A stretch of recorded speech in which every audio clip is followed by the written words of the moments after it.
So she leaned over and whispered into my ear, "You're gonna get some tonight." Ending any chance that I would learn a damn thing in the rest of my 2 classes. She was Kim, doe-eyed, bow-legged, hip-swinging, juicy-lipped star of everybody's most erotic fantasy. It was high school. I was a hormone-rich, inexperienced sophomore, and she was a senior, that hot, older woman, destined to introduce me to the thrills of love and lust. But first, let me back up a little. See, I was a nerd. Skinny, yet muscular because I was on the wrestling team, but still a nerd. And my best friend, Billy, was a pretty boy with a silver tongue. And though it would seem like we would be on different tracks, we were on a sort of metaphysical level, kindred spirits. And we reveled in a lot of the same different subjects. We would sometimes spend long hours on the front porch talking about the different discussions of the world and our role in it. And of course, a lot of that was fueled by our little, but still, we were teenagers exploring the future. And we bonded on a lot of different things, and one of them was Kim, as we both agreed that she was ooh-wee hot. But for some reason, she beelined past Pretty Boy and came straight to me. Maybe it was my naivete, or maybe it was that contrast, high yellow skin tone drawn to my dark chocolate, because she always told me I looked like a big old walking Mr. Goodbar. And despite her preference for me, Billy was still confident, telling me, "Man, there's no way that you're going to get to her before I do." So that night, we're on the phone. She's telling me, "My grandmother will be sleeping about an hour. I want you to come over. I want to make love to you. I want to taste your chocolate skin. She said lots of things to entice me to make that trek from my house to her grandma's, but she had me at, "I want to make love to you." So I get over there, tap on her window. She opens the door, then ushers me into her bedroom, which is right off to the side.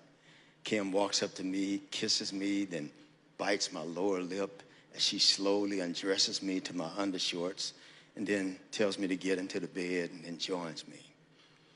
You know, my black ass is in heaven.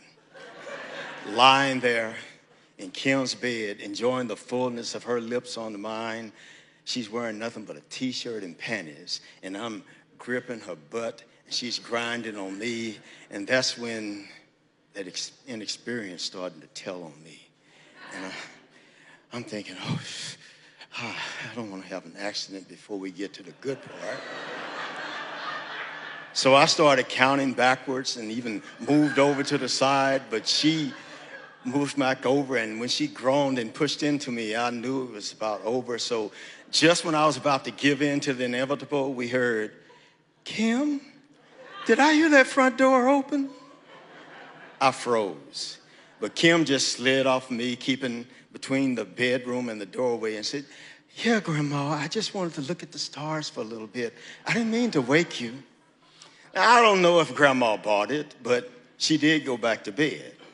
Thing was that it cooled Kim's ardor, and so she sent me home with blue whatchamacallits, deeply dissatisfied.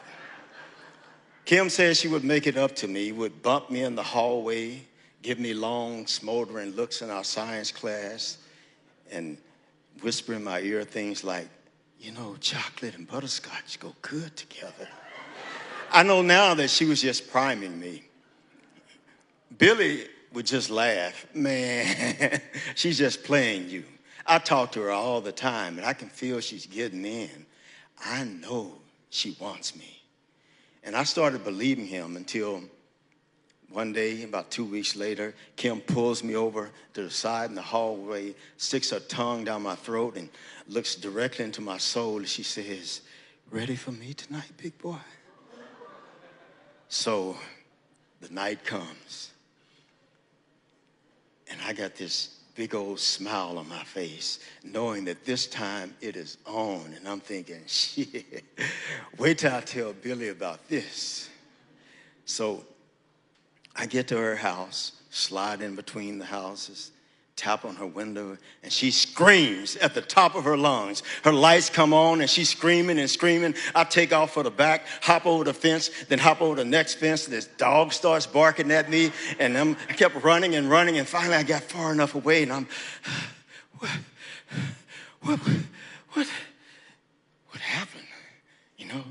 So curious, I made the big circle back to her street, and when I got near her house, there was her brother standing on the front porch like a sentinel with a shotgun in his hand. My eyes got big as hell, and I stiff walked past their house, 2 o'clock in the morning, whistling, not obvious at all. Blue whatchamacallits and all. Well, I found out later that of all the damn luck, somebody tried to break into her grandma's house on my night. Well, I guess twice sent a message to Kim, and she cooled on me. Then about a week later, Billy sidles up to me in the hallway with a smirk on his face and said, yeah, I told you I was going to hit that before you, which was a slap to me. I wanted to choke him out. I felt like punching him in the face, but then reality set in, and I realized that he was the pretty boy and I always got the girl. So I started rationalizing. Well, she ain't that fine anyway. Plus, I want my first to be somebody I really cared about. Now, despite that rationalization, that Billy's tryst with Kim kind of put me in a funk and put a distance between us. Then about 3 or 4 days afterwards, Billy comes up to me again in the hallway and whispers in a plaintive voice, man, it burns real bad when I pee. We've been best friends ever since. Thank you.